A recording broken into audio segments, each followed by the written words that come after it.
कैसे हो सब लोग? चलो स्टार्ट करते हैं हम लोग आज का सेशन। हमने अब तक section 7 subsection 1, section 7 subsection 1A और सबसेक्शन 2 जो है वो डिस्कस कर लिया है। लेकिन सेक्शन 7 सबसेक्शन 1A जो हमने लास्ट लेक्चर में डिस्कस किया था ना, उसके कुछ जो पॉइंट्स है उसके ऊपर थोड़ा सा हम लोग और डिटेल डिस्कशन कर लेते। एंड एक जो पॉइंट था डेल क्रेडिट एजेंट का, वो हम लोग को डिस्कस करना है। And then component mix apply and then this chapter is done. Taxability of tenancy rights under GST. Taxability of tenancy rights. Okay अब ये टेनेंसी राइट्स का टैक्सेबिलिटी का क्या, किस तरह से इसका हम ट्रीटमेंट करेंगे, तो इस पे कुछ सीबीआईसी ने क्लैरिफिकेशन दिया। Let us go through that. CBIC has clarified the taxability of tenancy rights under GST as under Pagdi system, that is transfer of tenancy rights against tenancy premium is prevalent in some states. So let us try to understand what is Pagdi system. अब कुछ जो states है, कुछ states में पागड़ी system होता है। अब वो पागड़ी सिस्टम होता क्या है? जैसे अगर हमको कोई सपोज फॉर एग्जांपल, अगर मैं कोई एक प्रॉपर्टी मुझे ऑक्यूपाई करनी है, तो उसके दो तरीके हमको मालूम है। एक, हम उसको खरीद सकते हैं, दूसरा हम उसको रेंट पे या लीज पे ले सकते हैं। पर एक कुछ स्टेट्स में एक तीसरा तरीका भी होता है और वो होता है पागड़ी सिस्टम। अब pagdi system is combination of buying and renting, जिसमें आप एक बड़ा लमसम अमाउंट उस प्रॉपर्टी के लिए पे करते हो which is very less than its actual purchase price, but वो बड़ा लमसम अमाउंट पे करते हो और उसके बाद आप उस पर रेंट देते रहते हो, और फिर रेंट जो होता है वो मार्केट रेंट से बहुत कम होता है। अब पागड़ी सिस्टम में कॉन्ट्रैक्ट इस तरह से होता है कि जब तक वो टेनेंट जो है वो खुद से प्रॉपर्टी को वेकेट ना करे, तब तक वो ओनर उससे प्रॉपर्टी वेकेट करवा नहीं सकता। एंड देन कुछ टाइम के बाद उसके पास वो टेनेंसी राइट्स डेवलप हो जाती है। अगर वो 12 साल वहां पे रह जाता है तो टेनेंसी राइट्स डेवलप हो जाती है उसके पास। ये आप टेनेंसी राइट्स का कंसेप्ट कैपिटल गेन्स में भी पढ़ोगे। तो उसके पास टेनेंसी राइट्स डेवलप हो जाती है। अब वहां पे ओनर उससे वो प्रॉपर्टी वेकेट नहीं करवा सकता। देन कभी कभी वो टेनेंसी राइट्स सेल करता है और दैट मीन्स पैसे लेके प्रॉपर्टी वेकेट करता है। वो बोलता है कि ठीक है, मेरे को अपने पैसे दे दो, मैं प्रॉपर्टी वेकेट कर दूंगा। तो टेनेंसी राइट्स वहां पे अपने सेल कर देता है। तो अब ये जो टेनेंसी राइट जो सेल की है, क्या इसके ऊपर जीएसटी आएगा? क्या इस पे जीएसटी आएगा? Let us try to understand that. In pagdi system the tenant acquires tenancy rights in the property against payment of tenancy premium, that is pagdi. The landlord may be owner of the property, but the possession of same lies with the tenant. The tenant pays periodic rent to the landlord as he occupies the property. इसमें सिर्फ इतना है कि आप जब तक rent देते जाओगे तब तक वो आपको वेकेट नहीं करवा सकता। The tenant also usually has the option to sell the tenancy right to the said property of the said property, and in such cases has to share percentage of the proceeds with the owner of the land as laid down in the tenancy agreement. अब यहां पे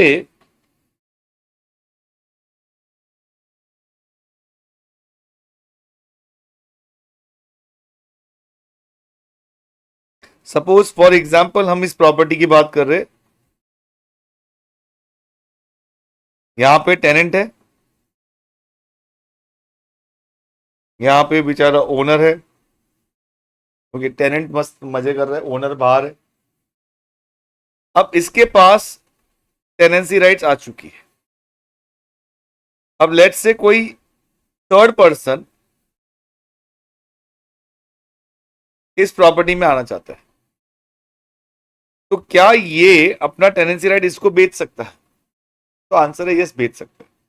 ये इसको बेच देगा और ये यहां पे आएगा, लेकिन इसमें ओनर का इन्वॉल्वमेंट होता है, ओनर की सिग्नेचर की जरूरत होती है। तो ओनर के लिए यहां पे जब ये टेनेंसी राइट बेचता है तो some percentage of that proceeds will be shared by the owner. वो एग्रीमेंट पे लिखा होता है या फिर म्यूचुअल अंडरस्टैंडिंग पे भी कभी कभी वो डिसाइड होता है। फॉर एग्जाम्पल, अगर यहाँ पे 20 लाख रुपीज लिया हुआ है तो यहाँ पे लेट से 5 लाख रुपए इसको मिल जाएंगे, 15 लाख इसको मिल जाएंगे, इस तरह से मिलता है। अब फिर थर्ड पर्सन यहाँ पे ऑक्यूपाई करेगा, उसके पास टेनेंसी राइट्स आएगी। कभी कभी ऐसे भी हो सकता है कि जो ओनर है वो खुद ही बोलता है कि टेनेंसी राइट्स मुझे ही दे दो, पूरा का पूरा टेनेंसी राइट मुझे दे दो, मैं आपको पूरे पैसे दे देता हूँ। मतलब जैसे 15 लाख वहां से मिल रहे, मैं ही 15 लाख दे देता हूँ, तो टेनेंसी राइट्स मुझे ही दे दो। तो ये भी इस तरह का भी दोनों भी तरीके से टेनेंसी राइट्स बेचा जा सकता है।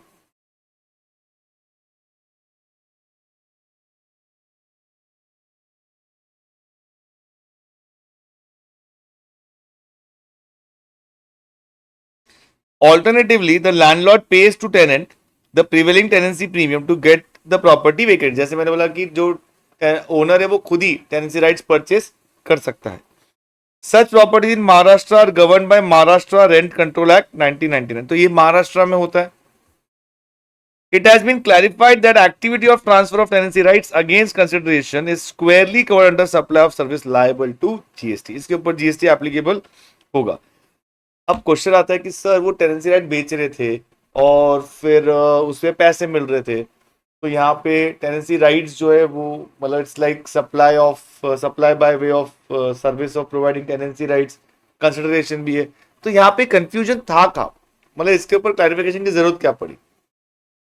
अब इसमें क्लैरिफिकेशन की जरूरत इसलिए पड़ी क्योंकि जो टेनेंसी राइट्स है उसमें प्रॉब्लम ये हो गया कि टेनेंसी राइट ट्रांसफर करते समय स्टैम्प ड्यूटी वगैरह भी लगती है। तो लोगों को लगा सर स्टैम्प ड्यूटी लग रही है तो ये तो इमूवेबल प्रॉपर्टी हो गया, सेल ऑफ बिल्डिंग वगैरह कैटेगरी में आ गया। सेल ऑफ बिल्डिंग तो उसमें तो जीएसटी लगता नहीं है नेगेटिव लिस्ट में, अनलेस अनटिल वो अगर 5B ऑफ शेड्यूल 2 में कवर्ड नहीं हो, नेगेटिव लिस्ट में वो, तो फिर नेगेटिव लिस्ट में होना चाहिए। तो बस उसी को डाउट को सॉल्व करने के लिए उन्हें क्लैरिफिकेशन दे दिया, मतलब नहीं ये नेगेटिव सेल ऑफ बिल्डिंग वाले कैटेगरी में नहीं है, टेनेंसी राइट से मतलब वो सर्विसेज ही है, उसके ऊपर जीएसटी आएगा। It is a form of lease or renting of property, and such activity is specifically declared to be a service in para 2 of schedule 2 as discussed in table above. Any lease, tenancy, easement, license to occupy land is supply of services. Although stamp duty and registration charges have been levied on such transfer of tenancy rights, it shall be still subject to GST merely because a transaction supply involves execution of documents which may require registration and payment of registration fee and stamp duty would not preclude them from the scope of supply and from payment of GST. The transfer of tenancy rights cannot be treated as sale of land or building in para 5 of schedule 3। तो exactly जो मैं आपको बताया था कि जो transfer of tenancy rights है उसको आप नेगेटिव लिस्ट वाले सेल ऑफ बिल्डिंग में गिनोगे नहीं। तो this will be consider as supply और उसके ऊपर जीएसटी भी एप्लीकेबल होगा।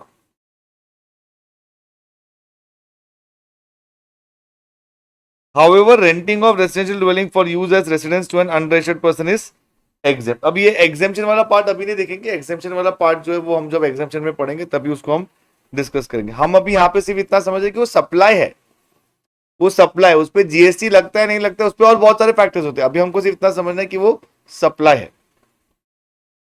अगर आप पहले ये पूरा टॉपिक पढ़ चुके हो तो ये अभी आप ये पैराग्राफ रीड करोगे तो आपको समझ में भी आ जाएगा अच्छे से, आप उसको और अच्छे से कनेक्ट कर पाओगे। अब जो पैरा 5 जो है, पैरा 5 में जो क्लॉज ई है, applicability on liquidate damages, compensation penalty arising out of breach of contract और other provision of law. Agreeing to obligation to refrain from an act or to tolerate an act or situation or to do an act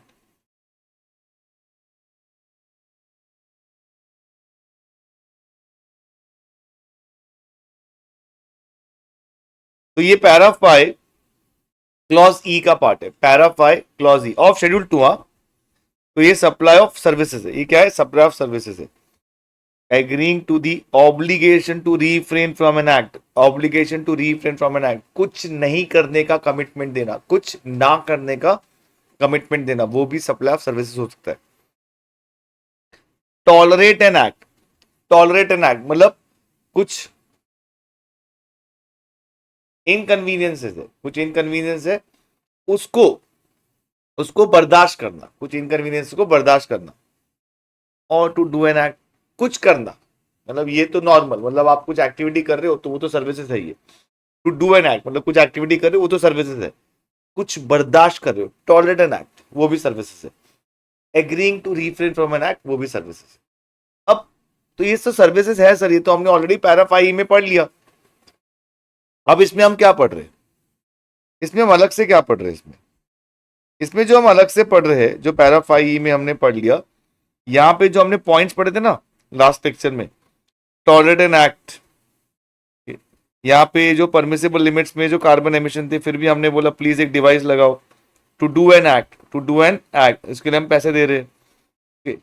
फिर refrain from obligation to refrain from an act, मतलब इनके पास permission थी, okay, इसके पास permission थी कि इतने building बना, लेकिन हमने बोला प्लीज मत बनो, हमारा सनलाइट ब्लॉक हो जाएगा, ये लो पैसे ले लो हमसे। तो यहाँ पे उन्होंने सर्विसेज दे दी by an obligation to refrain from an act.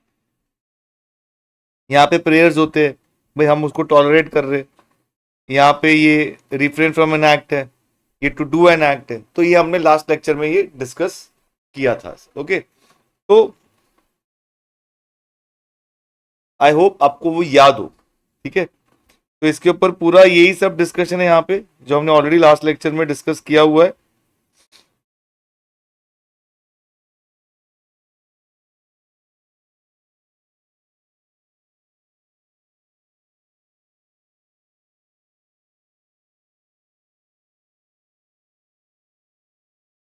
अब जो हमको पढ़ना है वो बहुत ही छोटा सा पार्ट है, and that is section 8, composite and mix supply. Composite and mixed supply.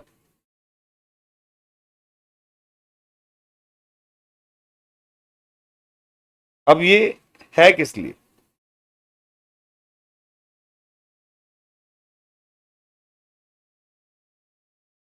Composite and mix supply है किसके लिए। लेट्स से हमारे पास प्रोडक्ट है ए बी सी, इसको हम 100 में बेच रहे, इसको हम 200 में बेच रहे, इसको 300 में बेच रहे, इसके ऊपर 5% जीएसटी, इसके ऊपर 12% जीएसटी, इसके ऊपर 18% जीएसटी है, ठीक है। तो सर इसका है ना बिलिंग किस तरह से होगा, एक क्वेश्चन ये आएगा, मतलब इस पे जीएसटी कैसे लगेगा सर, ये 100 पे 5% लगेगा, 200 पे 12, ये 300 पे 18, या तीनों पे मिला के कुछ एक कॉमन जीएसटी लगेगा।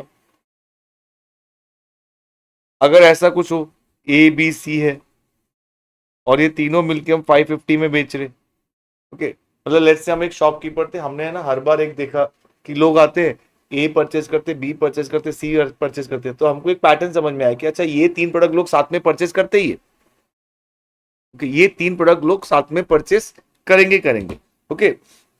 तो हमने क्या किया ना, हमने बोला कि चलो एक काम करते हैं, हम एक एक उसका पैकेट ही बना के रख देते हैं कि भाई ए बी सी एक पैकेट है, ए बी सी का एक पैकेट है, तो लोग देखेंगे अरे एक पैकेट है, सीधा कॉम्बो मिल रहा है, चलो ले लो, ले लो, तो और ज्यादा लोग परचेस करेंगे, ज्यादा लोग परचेस करेंगे, ऐसा हमारे यहाँ से ही परचेस करेंगे, उनको लगेगा यहाँ पे कॉम्बो मिल रहा है, प्लस उसको हम उनको हम लोग प्रमोट करने के लिए और एबीसी 550 में भी दे रहे।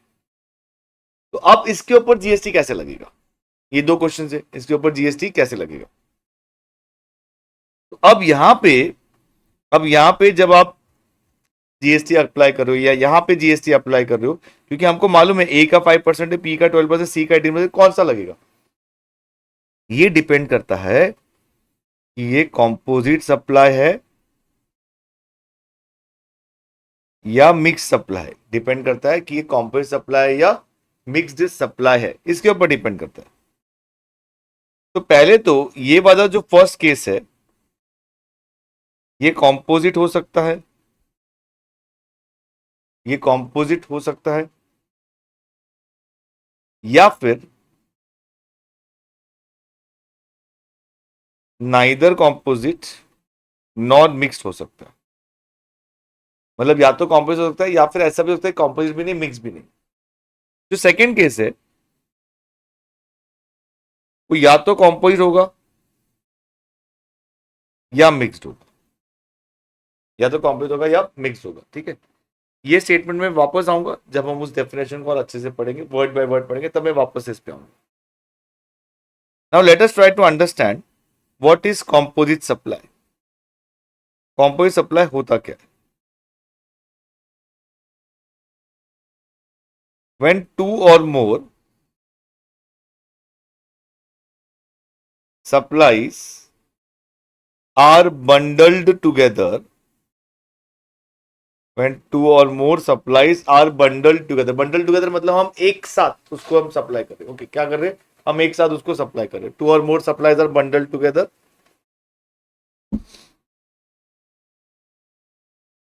अब कॉम्पोज होने के लिए कंडीशन है which are naturally bundled, which are naturally bundle. Naturally bundle मतलब क्या होता है ना, ये एक नॉर्मल एक्सपेक्टेशंस होती है। नॉर्मल एक्सपेक्टेशन होती है कि मतलब अगर आपको एक प्रोडक्ट के साथ दूसरा प्रोडक्ट साथ में आ रहा है तो आप इसे सरप्राइज, ओ इसके साथ ये भी मिल रहा है, ऐसे सरप्राइज नहीं होंगे। मतलब उसके साथ तो वो मिलना ही चाहिए, ऐसे होगा, उसके साथ वो मिलना ही चाहिए। जैसे फॉर एग्जाम्पल लेट्स से आप एक शॉप में गए, आप एक शॉप में गए, वहां पे आपने ना टीवी परचेस किया, वहां पे आपने टीवी परचेस किया, आपने टीवी भी देखा, मतलब मस्त लगा आपको, सारे स्पेसिफिकेशन अच्छे लगे, टीवी परचेस कर लिया 30,000 रुपीज का, 30,000 रुपए का आपने टीवी परचेस किया। और फिर जो है उसको टेक्नीशियन जो है वो घर पे आ गए इंस्टॉलेशन करने के लिए। हम टीवी लेके खुद आ गए, हमारे पास हम खुद ही टीवी लेके आ गए, ऐसा वो भी पॉसिबल नहीं है, लेकिन हम अज्यूम करते हैं हम टीवी खुद लेके आ गए। अब टेक्नीशियन आया, टेक्नीशियन आया वहां पे, ठीक है, और उसने बोला कि वो टीवी का बॉक्स किधर है, तो हमने दिखा दिया ये बॉक्स है, हमने अब तक खोला भी नहीं। टीवी का बॉक्स उसने खोला, टीवी कहाँ इंस्टॉल करने पूछा, उसने इंस्टॉल कर दिया, सब कुछ वायरिंग वायरिंग सब हो गई। और अब उस वो हमको बोल रहे हैं अच्छा रिमोट दे दो, टीवी चालू करके मैं आपको बता देता हूँ। हमने बोला रिमोट हमारे पास नहीं, वो बॉक्स में होगा। बोला नहीं, बॉक्स में सिर्फ टीवी होता है, रिमोट आपके पास अलग से होगा। तो हमने बोला ऐसा कुछ अलग से है ही नहीं। हमने दुकान वाले को फोन किया, बोला वो रिमोट नहीं दिया आपने साथ में। दुकान वाला बोलता है आपने सिर्फ टीवी मांगा था, आपने तो रिमोट मांगा ही नहीं। तो आपको ऐसा नहीं लगेगा कि ये मतलब उसको बार फिर से समझाए हम लोग ऐसा कि भाई यार टीवी के साथ तो रिमोट होता ही है ना, नेचुरल एक्सपेक्टेशन है ये। आप ऐसा थोड़ा ना, मतलब अगर सपोज आप कोई दुकान में गए टीवी देखने के लिए और आप उसको बोले इसमें क्या क्या फीचर्स है, और वो आपको बोलता है इसके साथ आपको रिमोट फ्री मिलेगा, तो क्या इसके साथ रिमोट फ्री मिलेगा मतलब पानी पूरी के साथ आपको पानी फ्री मिलेगा, तो पानी पूरी में पानी होता ही है। तो वो नेचुरली बंडल टुगेदर है, तो वो कॉम्पोजिट सप्लाई होगा, वो क्या होगा, कॉम्पोजिट सप्लाई होगा। एंड एंड एक और कंडीशन है, one of them should be principal supply, one of them should be principal supply, one of them should be principal supply. जो कभी कभी कुछ चीजें ऐसे हो सकती है जो नेचुरली बंडल टुगेदर है, मतलब आपको लगेगा हाँ ये तो साथ में आना ही चाहिए, कॉम्बो है, बराबर है, लेकिन उसमें से कोई एक प्रिंसिपल सप्लाई होना चाहिए। अगर दोनों ही प्रिंसिपल सप्लाई है या एक से ज्यादा, मतलब दो तीन जो भी हो सकते हैं, अगर एक से ज्यादा प्रिंसिपल सप्लाई है तो वो भी कॉम्पोजिट सप्लाई नहीं होगा, that can not be composite supply. Only one of them should be principal supply. जैसे अभी टीवी और रिमोट में, अगर आपको टीवी और रिमोट आया 30,000 रुपए में, आप क्या बोलोगे, 30,000 में टीवी परचेस किया है या 30,000 में रिमोट परचेस किया है? या हम ऐसा बोलते हैं 30,000 में टीवी प्लस रिमोट दोनों परचेस, हम यही बोलते हैं ना टीवी परचेस किया है, हम यही बोलते हैं। अब जैसे मान लो आप एक रेफ्रिजरेटर परचेस करने गए, ये हमेशा एग्जांपल लेते हैं, जब मैं बाद में मेरे को ऐसा लगता है कि यार रेफ्रिजरेटर बोलता है क्यों, मैं फ्रिज बोलना चाहिए, कम लिखना पड़ता है, बाद में ऐसा होता है हमेशा। समझो आप रेफ्रिजरेटर परचेस करने गए, तो आपने परचेस किया रेफ्रिजरेटर, फिर वो बोला कितने का है, तो उसने आपको बताया 46,000 रुपीज का है, 46,000 का रेफ्रिजरेटर है। अब यहाँ पे क्या लगता है आपको, रेफ्रिजरेटर परचेस करते समय समझो आपने फाइनल कर लिया, पीस फाइनल हुआ, और फिर आपने 46,000 रुपीज दिए। अब उसके बाद वो आपको फ्रिज क्या करेगा सर, थैली में डाल के दे देगा, हाँ ये लेके जाओ, हाँ इस तरह से आपको दे देगा क्या ये? फिर वो आपको अगर बोलेगा हाँ आपका एड्रेस जो है बताओ, वो हमको डिलीवर करना है आपको, तो आप क्या बोलो, अरे वाह आप फ्रिज डिलीवर भी करते हो। ऑब्वियसली मतलब फ्रिज डिलीवर करते, फ्रिज थोड़ी ना हम लेके जा सकते हैं ऐसा हाथ में उठा के। तो अभी फ्रिज के साथ वारंटी मिलेगी आपको, तो वारंटी सर्विस आएगी। अगर वो बोलेगा कि ये फ्रिज के साथ आपको कंप्रेसर का 7 साल का वारंटी है, देखो किसी का 3 साल का वारंटी हो सकता है, किसी का 5 हो सकता है, किसी का 1 हो सकता है, किसी का 7 हो सकता है, लेकिन वारंटी तो कॉमन है, दिस कॉमन प्रैक्टिस।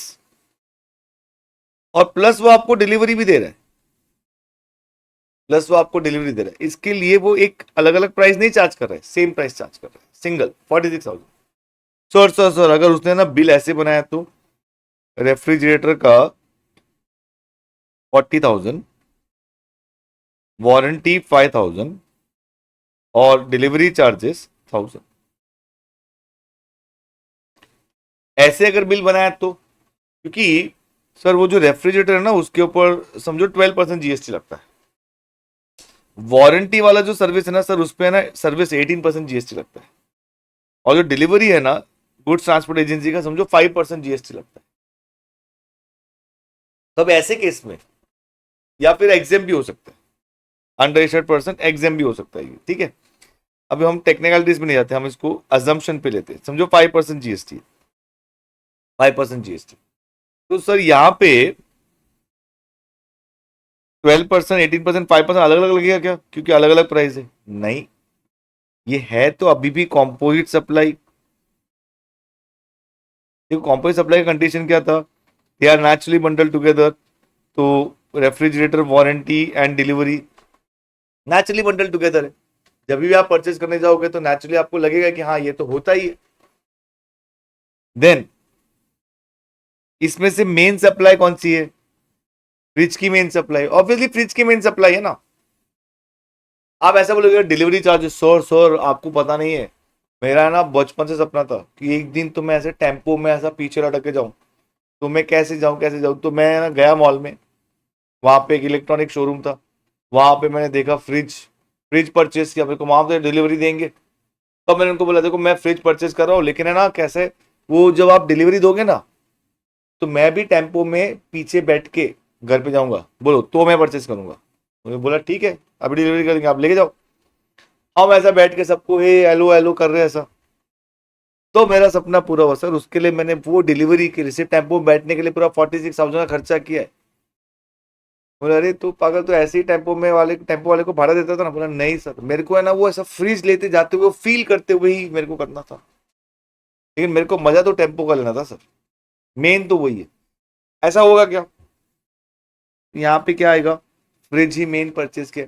अगर कोई आपको पूछेगा फ्रिज कितने में परचेज किया है, तो आप क्या बोलोगे? 40,000 का फ्रिज है, 5,000 की वारंटी है और 1,000 रुपया ट्रांसपोर्टेशन का है। अरे आप सीधा ये बोलोगे ना 46,000 का फ्रिज है, खत्म बात। आप अभी समझो इसमें जीएसटी वीएसटी हो 46,000 में, आप थोड़ी ना बोलते हो कि अरे नहीं ये तो है ना ऐसा 37,000 का ही है, बाद में उसमें जीएसटी लग के इतना 46,000 हो गया।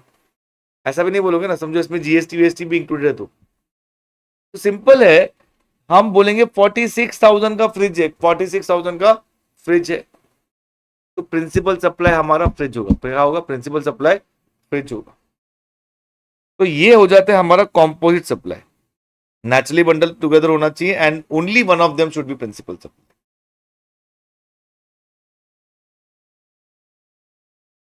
तो मिक्स सप्लाई क्या होता है? मिक्स सप्लाई, टू और more supplies made together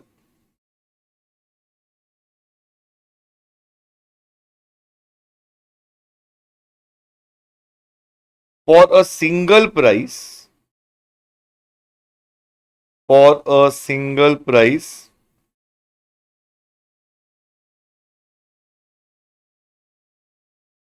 which is not a composite supply,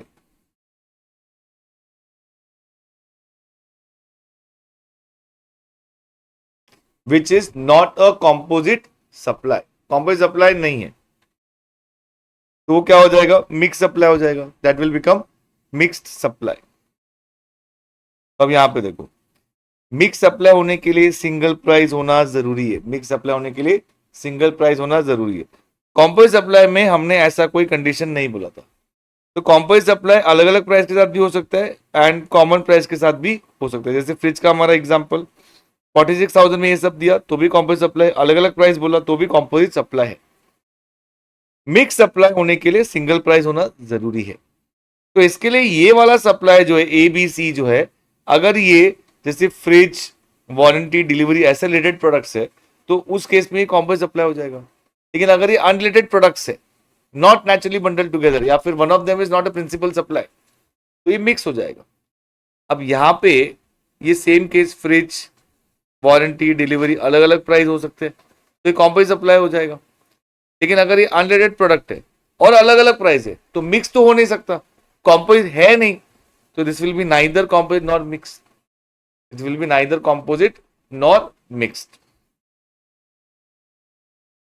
जैसे एक और अभी एग्जांपल दे, सपोज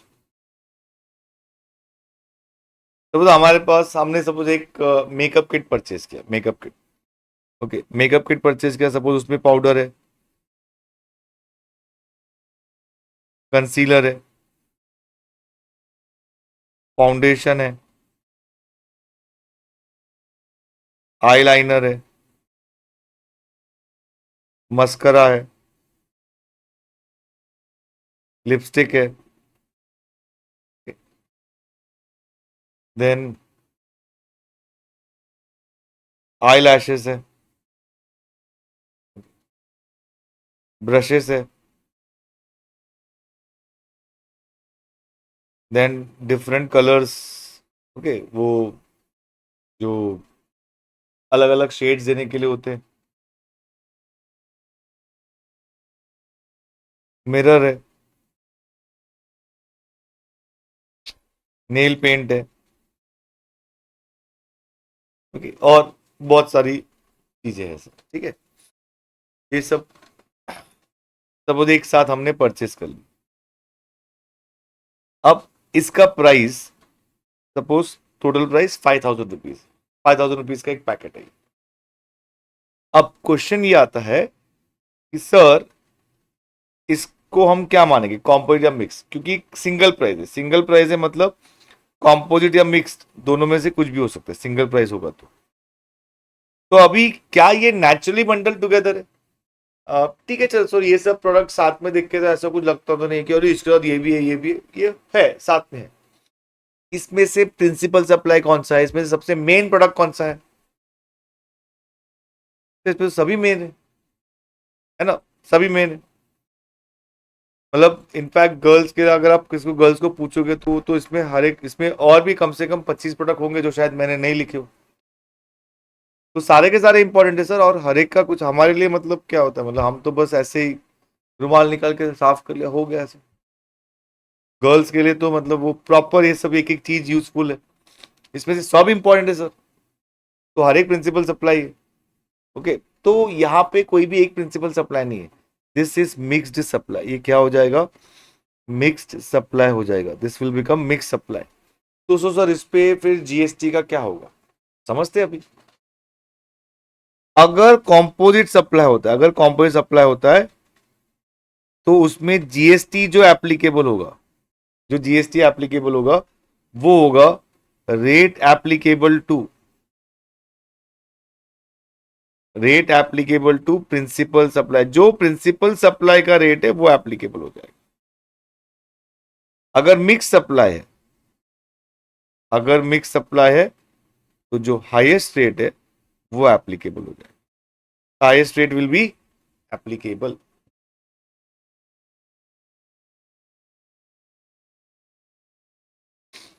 तो section 8, the tax liability on composite or mixed supply shall be determined in the following manner, namely a composite supply comprising two or more supplies, one of which is a principal supply, shall be treated as supply of such principal supply, shall be treated as supply of such principal supply. A mixed supply comprising of two or more supplies shall be treated as supply of that particular supply that attracts highest rate of tax, that attracts highest rate of tax.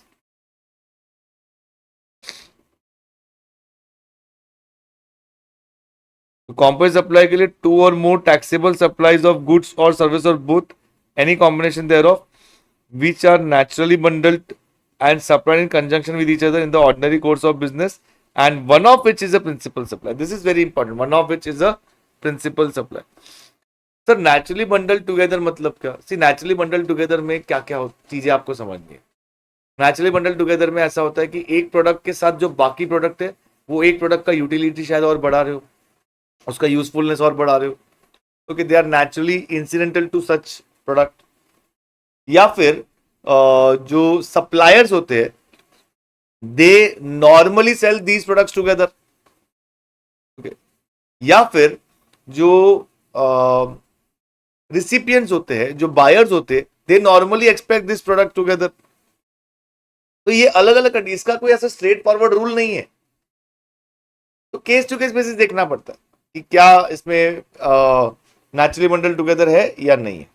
It is like for example, अगर आपने कोई class join की, वहां पे वो आपको बोल रहे कि हम आपको टीचिंग प्रोवाइड करेंगे, और बोल रहे और हम आपका टेस्ट भी लेंगे, तो आप वाओ टेस्ट भी लेते हैं, ऑफलाइन क्लासेस है और बोलते टेस्ट भी ले रहे हैं ये, तो उसमें कोई सरप्राइजिंग बात नहीं, सब लोग लेते हैं, ये नेचुरली एक्सपेक्टेशन है हमारा, ये तो लेंगे ही सब लोग।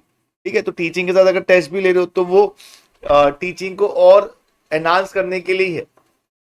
लेकिन अगर वो आपको बोलते हैं कि आपको 5 दिन के लिए थाईलैंड भी लेके जाएंगे, समझो एक सीए क्लासेस है, वो बोल रहे हैं हम टीचिंग करेंगे, टेस्ट लेंगे और बाद में थाईलैंड भी लेके जाएंगे, तो पता रहा सडनली सब बच्चे लोग सीए के लिए एनरोल कर रहे हैं, सब लोग बोल रहे हैं हमको करना है, एंड सडनली लोग सोचने लगे इतना बूम कैसे आएगा उस क्लास में,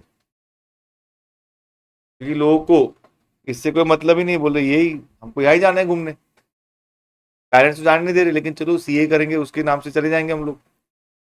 ये बात अलग है कि जैसे ही आपने इस कोर्स में एनरोल किया, फिर बाद में इतने डेप्थ में चले गए, फिर आपकी ये प्रायोरिटी नहीं रही, क्योंकि फिर आप सोचोगे मैं एक बार सीए बन जाऊं, उसके बाद तो मैं अपने मर्जी से जहां चाहिए वहां जा सकता हूं, इसकी जरूरत ही क्या है मुझे, खुद ही जहां पे चाहिए वहां पे जा सकता हूं ना।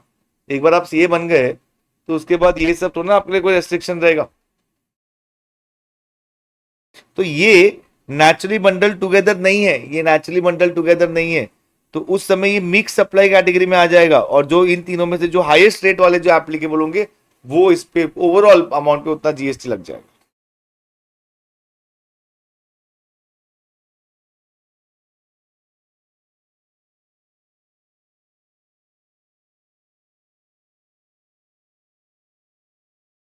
Just go through this examples.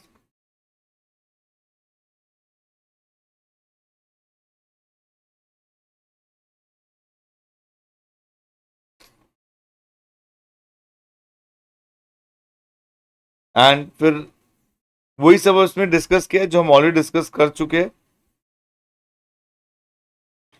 Just current supplies gift packages at rupees 30 to its customer. Each package consists of 2 chocolate, 2 fruit juice bottles and packet of toy balloons. Rate of GST applicable on chocolate, fruit juice bottle and toy balloon are 18, 12 and 5.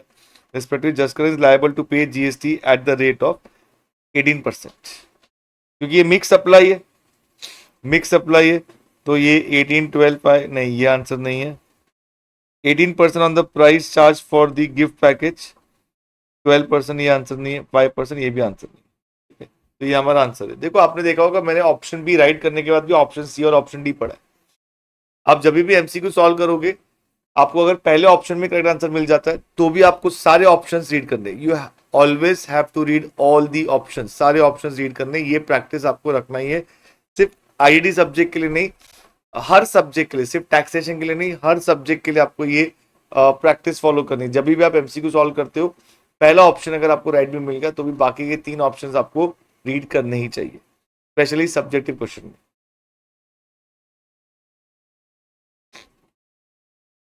अच्छा, इस chapter का जो last part हम लोग को discuss करना था वो सिर्फ एक डेल क्रेडिटर एजेंट के पर्सपेक्टिव से था। Let us try to understand this. Del creditor agent का जो पर्सपेक्टिव में मैं वापस आपको रिवाइज करवाऊंगा, जब हमारा एकदम एंड में जब एग्जाम्पशन पढ़ के हो जाएगा, उस समय में वापस आपको मैं रिवाइज करवाऊंगा। देखो प्रिंसिपल है, एजेंट है और कस्टमर। प्रिंसिपल से गुड्स गया, एजेंट से कस्टमर के पास गुड्स गया, और ये जो एजेंट है ये कोई सादा एजेंट नहीं है, ये डेल क्रेडिटर एजेंट है। ये कौन है? Del creditor agent. अब इसी का एक और एग्जाम्पल बनाते हैं।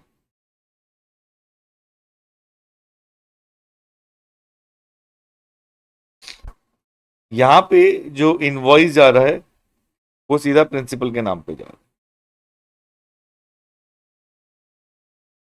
सेकेंड एग्जाम्पल में इनवॉइस जो जा रहा है वो डेल क्रेडिटर एजेंट के नाम से जा रहा है। तो ये हो गया हमारा एजेंट एज पर पैरा 3। तो principal to del credit agent ये डीम सप्लाई हो गया, विदाउट कंसिडरेशन भी ये सप्लाई हो जाएगा, डीम सप्लाई हो गया। ठीक है, ये हमने ऑलरेडी डिस्कस किया हुआ है। देखो यहाँ पे हमने सिर्फ एजेंट के बदले में डेल क्रेडिट एजेंट यहाँ पे सेलेक्ट किया, लेकिन ये हमने ऑलरेडी डिस्कस किया हुआ है। तो अब ये जो डेल क्रेडिट एजेंट है यहाँ पे भी गुड्स दे रहा है, ये डेल क्रेडिट एजेंट भी यहाँ पे गुड्स दे रहा है दोस्तों। लेकिन आपने ना वो बताया नहीं डेल क्रेडिट एजेंट होता क्या है, बता देते अभी बता देते, है ना। कौन सा मैं रिकॉर्डिंग बंद कर दिया। डेल क्रेडिट एजेंट होता क्या है? डेल क्रेडिट एजेंट होता है जो पेमेंट की गारंटी देता है, गारंटी ऑफ पेमेंट, पेमेंट की गारंटी देता है। मतलब वो बोलता है कि देखो मेरे थ्रू कस्टमर्स जो आपको मिलेंगे, जिनको मैं बोलूंगा ये कस्टमर्स को बेचो, उसका तो कमीशन मैं लूंगा ही, लेकिन मैं आपसे थोड़ा और एक्स्ट्रा कमीशन लूंगा और मैं आपको गारंटी दूंगा कि वो पेमेंट आपको उनसे मिलेगी और टाइम पे मिलेगी, वो टाइम पे ही मिलेगी, मैं उसकी गारंटी भी दूंगा। ओके, तो आपके लिए बैड डेट्स जो है वो जो होने के चांसेस है वो बंद हो जाते, कम हो जाते हैं। ओके, मतलब बैड डेट्स मतलब तभी होंगे कि अगर डेल क्रेडिट एजेंट ही खुद पैसे डुबा दे तो, अदरवाइज बैड डेट्स नहीं होंगे। आपने पढ़ा होगा अकाउंट्स में भी प्रोवाइड प्रोविजन फॉर आरडीडी 2%, 3%, 1%, 5%, जैसे आपको अकाउंट में बोला जाता है, तो वो प्रोविजन की जरूरत नहीं है, तो पैसे पूरे फिक्स मिलने ही वाले, 100% मिलेंगे ये पैसे। तो ठीक है भाई, हम डेल क्रेडिट एजेंट को थोड़ा कमीशन दे देते हैं एक्स्ट्रा, हमको पता होगा कि नॉन एक्सपेंडिचर, इसके बाद कोई ऐसा सडनली मतलब कोई ऐसा लॉस वगैरह नहीं आएगा, मतलब। ओके, तो अब यहाँ पे क्या होगा, लेट्स से कस्टमर ने पैसे नहीं दिए, कस्टमर ने पैसे नहीं दिए, कस्टमर को कुछ पैसे देने थे, कस्टमर ने पैसे नहीं दिए, डेल क्रेडिट एजेंट ने अपने पॉकेट से पेमेंट कर दिया, अपने पॉकेट से पेमेंट कर दिया। अब डेल क्रेडिट एजेंट ने कस्टमर से पेमेंट प्लस इंटरेस्ट लिया, ठीक है। तो सेम यहाँ पे भी है क्या? ये सेम यहाँ पे भी है, कस्टमर के भी यहाँ पे पेमेंट कर लिया और बाद में जब कस्टमर से रिकवर किया तो पेमेंट प्लस इंटरेस्ट भी ले लिया। ओके, तो सर इसका अभी दोनों एग्जाम्पल में डिफरेंस क्या होगा? Let us try to understand this. इस एग्जाम्पल में क्या डेल क्रेडिट एजेंट ने कस्टमर को पहले कोई सप्लाई किया था क्या? पहले कोई सप्लाई किया था क्या? तो उसका आंसर है नहीं, पहले कोई सप्लाई नहीं किया था। As per document supply directly principal से हुआ था। यहाँ पे एजेंट सिर्फ और सिर्फ actually facilitating the meeting between principal and customer जैसा काम कर रहा है, और वो सिर्फ गुड्स जो है वो बिकवा रहा है, गुड्स खुद से नहीं बेच रहा है। तो अब यहाँ पे जो डेल क्रेडिट एजेंट है वो, ये जो ट्रांजैक्शन हुआ है उसके बीच में, this is like arranging short term loan. ये क्या है? Arrangement of short term loan. और यहां पे आपका कंसिडरेशन जो होगा वो इंटरेस्ट होगा, कंसिडरेशन जो हो जाएगा वो आपका इंटरेस्ट होगा, इंटरेस्ट ऑन लोन। तो this is like del credit agent has provided services, del credit agent has provided services to customer of providing short term loans, of providing short term loan, जिसके लिए वो interest charge कर रहा है। तो ये एक सेपरेट सप्लाई माना जाएगा और इंटरेस्ट के ऊपर जो एप्लीकेबल जीएसटी है वो एप्लीकेबल हो जाएगा, लेकिन इंटरेस्ट ऑन लोन पे जीएसटी जो होता है वो एग्जेम्प्ट होता है under entry 27 of notification number 12, जो हम अगेन एग्जेम्पशन में पढ़ेंगे, तो वो एग्जेम्प्ट होता है। ठीक है, अब हमारा फोकस इस पे नहीं है कि वो एग्जेम्प्ट होता है कि नहीं, हमारा फोकस इस पे कि यहाँ पे जो ये पैसे रिकवर किए कस्टमर से एंड कस्टमर के बिहाफ पे जो पेमेंट किया है, this is as good as like providing short term loan, providing short term loan to customer and then recovering the amount along with interest. लेकिन यहां पे सिचुएशन अलग है, यहां पे customer was liable to pay to del credit agent only, और del credit agent को principal को पे करना था तो उसने पे कर दिया। यहां से पेमेंट लेट हुआ तो इसमें भी इंटरेस्ट लग गया, जो भी पेमेंट है उस पर भी इंटरेस्ट लग गया। अब ये जो इंटरेस्ट है, this is nothing but, this is not interest on loan, this is nothing but interest on delayed payment, interest on delayed payment. It is like normal supplier और रिसिपिएंट का ट्रांजैक्शन, जहां पे सप्लायर ने recipient को credit पे goods दिए, और अगर रिसिपिएंट ने टाइम पे पेमेंट नहीं किया, अगर रिसिपिएंट ने टाइम पे पेमेंट नहीं किया तो फिर वो उस पर इंटरेस्ट चार्ज कर देते। तो यहाँ पे इंटरेस्ट चार्ज कर दिया। अब ये इंटरेस्ट पे क्या जीएसटी क्या होगा? Now this interest would be like an incidental supply, with the main supply, और ये उसी का पार्ट बन जाएगा, ये उसी का पार्ट बन जाएगा। और कॉम्पोजिट सप्लाई की कैटेगरी के हिसाब से जो आपका सप्लाई हुआ था, जो मेन सप्लाई हुआ था, जिसके लिए आपको पेमेंट रिकवर करना था और वो लेट हो गया, जो मेन सप्लाई था उसका रेट एप्लीकेबल होगा, उसका रेट एप्लीकेबल हो जाएगा।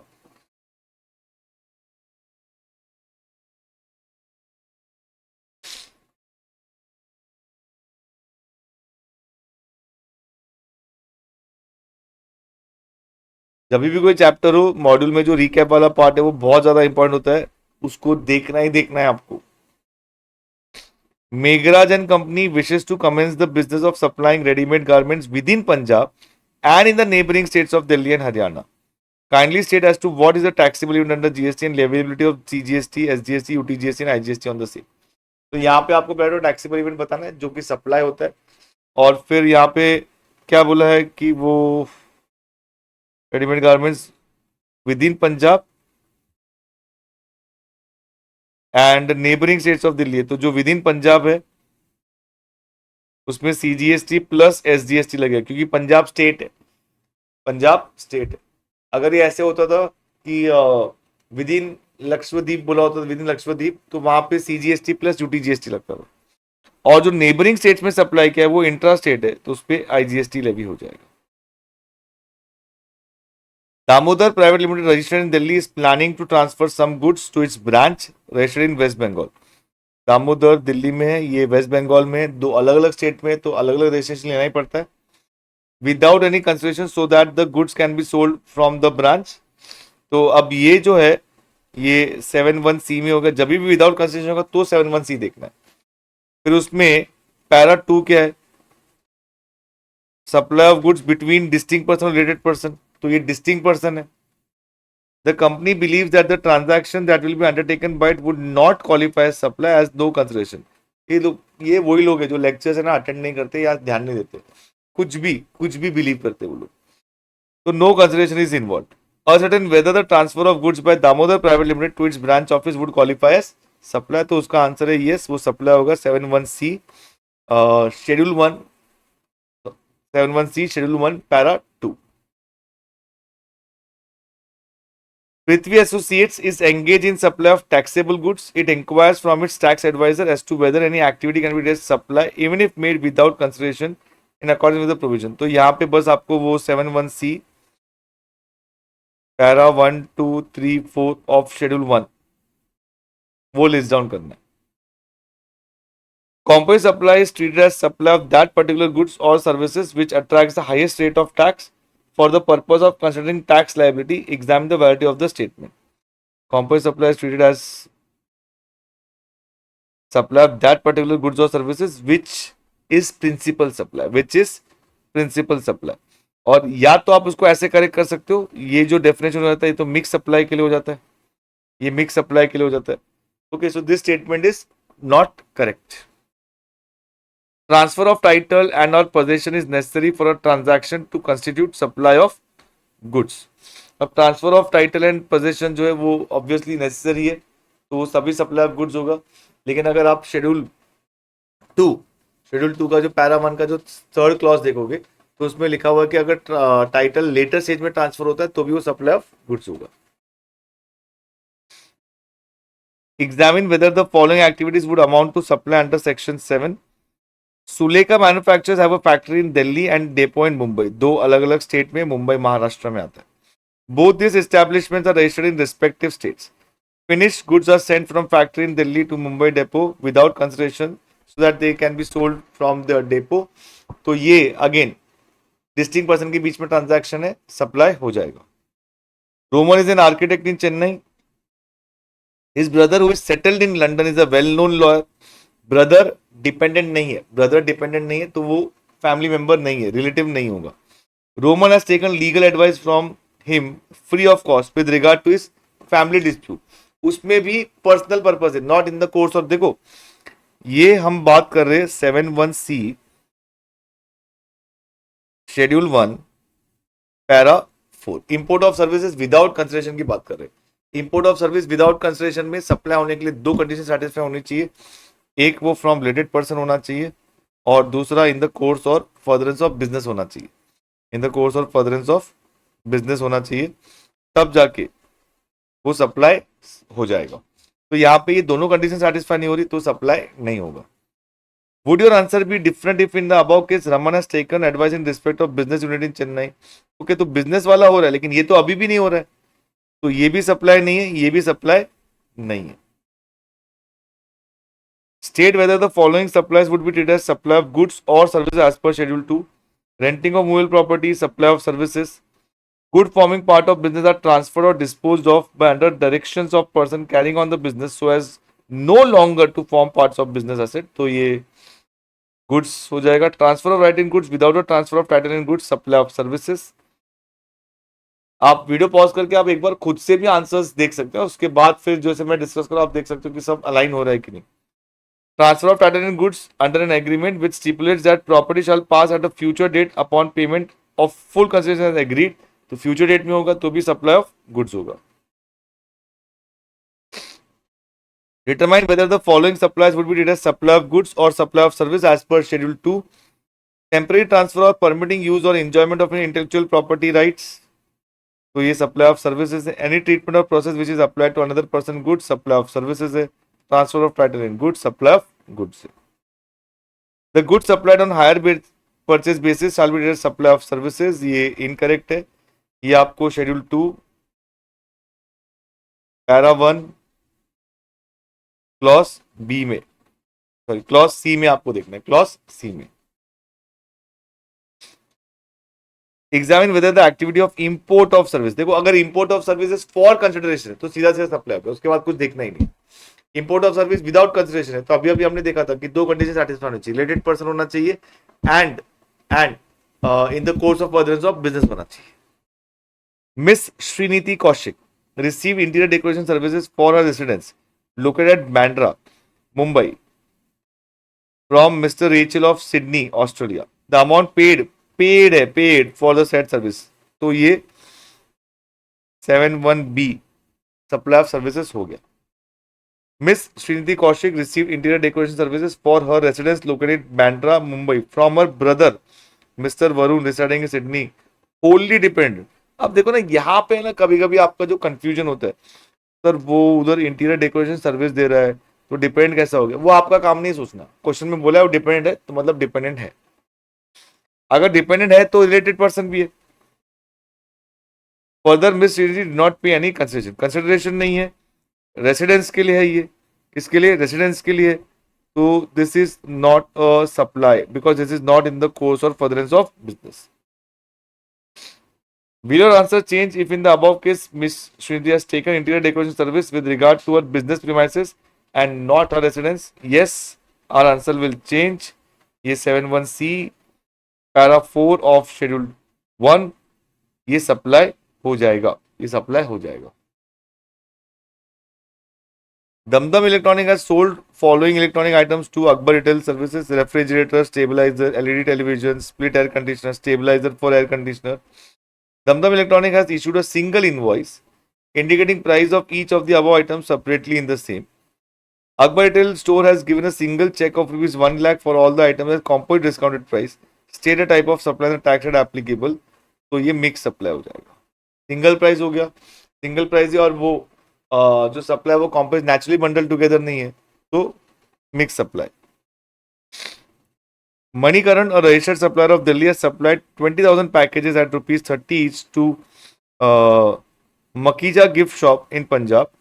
Each property consists of 2 chocolate, 2 fruit juice bottle and a packet of toy balloon. Determine the rates of GST applicable in the given case, assuming the rate of GST as under. देखो simple है, पहले तो ये mix supply है, 30 rupees है, 18% हो जाएगा. तो 20,000 पैकेज इंटू 30 इंटू 18% करेंगे तो जीएसटी एप्लीकेबल हो जाएगा. ये दिल्ली टू पंजाब है, आईजीएसटी एप्लीकेबल हो जाएगा. Gagan engineering private limited registered in Haryana is engage in providing maintenance and repair services for heavy steel machinery. Gagan engineering private limited registered in Haryana providing maintenance repair services. For carrying out repair work Gagan engineering private limited send its container trucks. Container trucks तो ये clarification वाला point है. ये तो उसमें वो clarification में आपको बताना है कि इसको interstate movement of conveyances between distinct person, उसको हम सप्लाई नहीं मानते.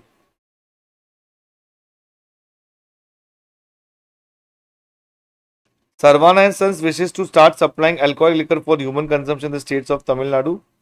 Therefore, it applies for license to Tamil Nadu government. तो अगेन ये भी नेगेटिव लिस्ट में आ जाएगा, तो इस पे भी जीएसटी एप्लीकेबल नहीं होगा. So you can go through these answers also, and first always complete the answer on your own. Write down the answers and then compare your answers with the answers given in the module. तो ही वो आपका एक proper preparation हो सकता है, otherwise फिर वो हमेशा कॉन्फिडेंस का कमी रहेगा. तो we are done with this chapter. Next lecture में हम लोग चैप्टर 3 स्टार्ट करेंगे, that is charge of GST. Till then bye, thank you.